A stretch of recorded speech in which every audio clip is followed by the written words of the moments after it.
Hi friends, welcome to our channel my lifestyle and cooking. First time பார்க்குறீங்கன்னா subscribe பண்ணிவிட்டு பாருங்கள் friends. நம்ம இன்றைக்கி பொங்கலுக்கு ஸ்பெஷல் சர்க்கரை பொங்கல் ரெசிபி தான் பார்க்க போகிறோம். இந்த மெத்தடில் ஒருக்கா நீங்கள் பொங்கல் செஞ்சு பாருங்கள். ரொம்ப சூப்பராக பாரம்பரிய சுவையில் இருக்கும். ரொம்ப ரொம்ப ஈஸியாகவும் செஞ்சிடலாம். வாங்க இப்போ இந்த ரெசிபியை எப்படி பண்ணலான்னு பார்க்கலாம். இது பண்ணுறதுக்கு ஒரு பாத்திரம் ஒன்று எடுத்துருக்கிறேன். இதில் 250 ml கப்பில் 1 கப் அளவுக்கு பச்சரிசி எடுத்துருக்கிறேன். நான் இங்கே வந்து ரேஷன் பச்சரிசி தான் எடுத்துருக்கிறேன். நீங்கள் எந்த பச்சரிசி வேணாலும் எடுத்துக்கலாம். அரிசியை 3 நேரம் கழுவி எடுத்துட்டு தேவையான அளவு தண்ணி சேர்த்து வச்சுக்கலாம். அடுத்ததாக ஒரு சின்னதாக ஒரு பவுல் எடுத்துருக்கிறேன். இதில் 1 டேபிள் ஸ்பூன் அளவு கடலைப்பருப்பு எடுத்துருக்கிறேன். இதையும் கழுவி தண்ணி சேர்த்து வச்சுருக்கிறேன். இது ஒரு அரை மணி நேரம் இருக்கட்டும். அடுத்ததாக இப்போ இங்கே ஒரு பேன் வந்து ஸ்டவ்வில் வச்சுருக்கிறேன். இதில் அரை கப் அளவு பாசிப்பருப்பு சேர்த்துக்கலாம். பாசிப்பருப்பு ஒரு 3லேருந்து 4 நிமிஷம் சிம்லேயே வச்சு வறுத்து எடுத்துக்கலாம். ரொம்ப வறுபட்டு வரணும்னு வேண்டாம். இந்த மாதிரி நல்ல ஒரு ஃப்ளேவர் வரதுரையும் வறுத்து எடுத்துக்கோங்க. இப்போ இதை வந்து ஒரு பாத்திரத்துக்கு மாற்றி நல்லா கழுவி எடுத்து வச்சுருக்கிறேன். இதை நம்ம ஏற்கனவே அரிசி வந்து கழுவி தண்ணி சேர்த்து வச்சுருந்தோம்ல, அதில் வந்து சேர்த்துக்கலாம். இப்போ இதை வந்து ஒரு 20 நிமிஷம் நம்ம வந்து ஊற வச்சு எடுத்துடலாம். 20 நிமிஷத்துக்கு அப்புறமா இப்போ நம்ம எந்த பாத்திரத்தில் பொங்கல் வந்து செய்ய போகிறோமோ அதை வந்து எடுத்துக்கலாம். இதில் 250 ml கப்பில் 2 கப் அளவு வந்து பால் வந்து சேர்த்துருக்கிறேன். நீங்கள் 1 கப் அளவு பால் போதும்னா 1 கப் அளவு வந்து பால் சேர்த்துக்கோங்க. அடுத்ததாக இது கூடவே ஒரு 4 கப் அளவு வந்து தண்ணி சேர்த்துருக்கிறேன். நீங்கள் பால் வந்து 1 கப் அளவு சேர்க்குறதா இருந்தால் 4 கப்பில் 1 கப் அளவு தண்ணி வந்து அரிசி பருப்பு ஊற வச்ச தண்ணியில் சேர்த்துக்கோங்க. அப்போ நமக்கு வந்து ஈஸியாக வந்து பொங்கி வந்துடும்.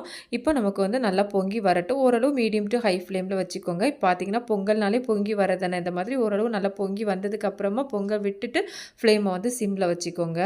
அடுத்ததாக இதில் அரிசி பருப்பு நம்ம வந்து ஏற்கனவே ஊற வச்சுருந்தோம்ல, அதை வந்து இதில் வந்து சேர்த்துக்கலாம். இது மாதிரியே ஓப்பன் பேனில் பண்ண வெண்பொங்கல் ரெசிப்பியும் நம்ம சேனலில் இருக்குது. அதோட லிங்க் வந்து எண்ட் ஸ்க்ரீனில் கொடுத்துருக்குறேன். உங்கள் தேவைப்பட்டால் செக் பண்ணிக்கோங்க. அடுத்ததாக இது கூடவே நம்ம ஏற்கனவே ஊற வச்சுருந்தோம்ல கடலைப்பருப்பு, அதையும் இதில் தண்ணி ஃபில்ட்ரு பண்ணிவிட்டு சேர்த்துக்கலாம். இப்போது நமக்கு அரிசி பருப்பெல்லாம் ஓரளவு நமக்கு வந்து வெந்து வரட்டும். ஃப்ளேம் பார்த்திங்கன்னா ஓரளவு மீடியம் ஃப்ளேமில் வச்சுக்கோங்க. ஆனால் அடிக்கடி இந்த மாதிரி கரண்டி வச்சு மிக்ஸ் பண்ணிக்கோங்க. ஏன்னா அடியில் தங்கி அடி பிடிக்கிறதுக்கு சான்ஸ் இருக்குது. இப்போ பார்த்திங்கன்னா ஓரளவு நமக்கு வந்து அரிசி பருப்பு வெந்து வந்திருக்கு.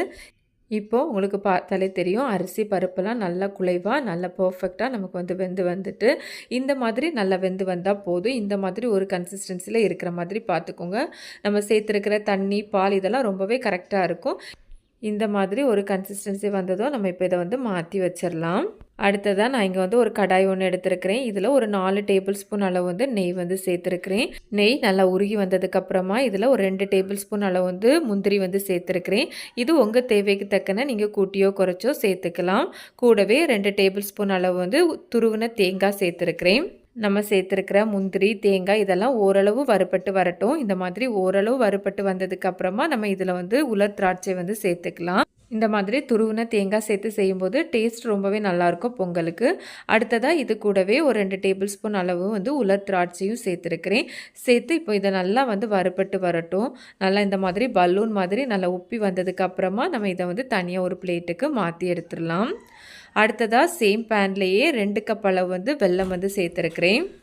இது கூடவே அரை கப் அளவு வந்து தண்ணி வந்து சேர்த்துக்கலாம். வெல்லம்லாம் ஃபஸ்ட்டு நல்லா கரைஞ்சி வரட்டும். இந்த மாதிரி நல்லா கரைஞ்சதுக்கப்புறமா ஒரு 2 நிமிஷம் நல்லா இந்த மாதிரி கொதிக்கட்டும். அடுத்ததாக இது கூடவே நம்ம ஏற்கனவே வறுத்து வச்சுருந்தோம்ல முந்திரி திராட்சை இதெல்லாம் அதை வந்து இதில் சேர்த்துக்கலாம். சேர்த்ததுக்கப்புறமா நல்லா ஒருக்க கலந்து விட்டுக்கோங்க.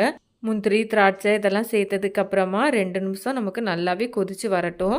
இந்த டைமில் நம்ம இதில் வாசனைக்காக வேண்டி ஏலக்காய் பொடி வந்து சேர்த்துக்கலாம். நான் இங்கே வந்து அரை டீஸ்பூன் அளவு வந்து சேர்த்துருக்கிறேன். கூடவே உங்களுக்கு பச்சை கற்பூரம் வந்து நீங்கள் சேர்க்குறதா இருந்தால் இந்த டைமில் கொஞ்சமாக சேர்த்துக்கோங்க. நான் வந்து இங்கே சேர்க்கலை.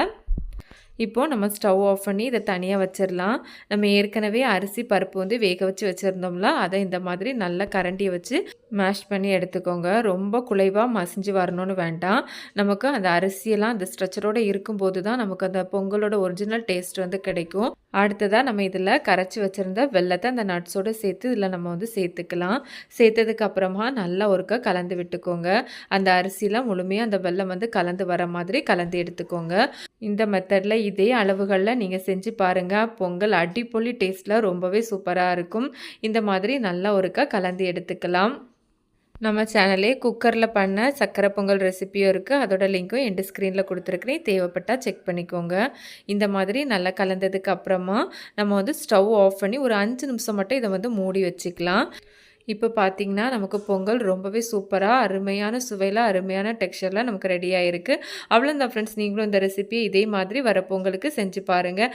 செஞ்சு பார்த்துட்டு உங்களுக்கு எப்படி வந்ததுன்னு மறக்காம கமெண்ட்ஸ் பண்ணுங்க. ரெசிபி வீடியோ பிடிச்சிருந்தா லைக் பண்ணி, ஷேர் பண்ணி, சப்ஸ்கிரைப் பண்ணுங்க. எல்லாருக்கும் இனிய பொங்கல் நல்வாழ்த்துக்கள். தேங்க்ஸ் ஃபார் வாட்சிங்.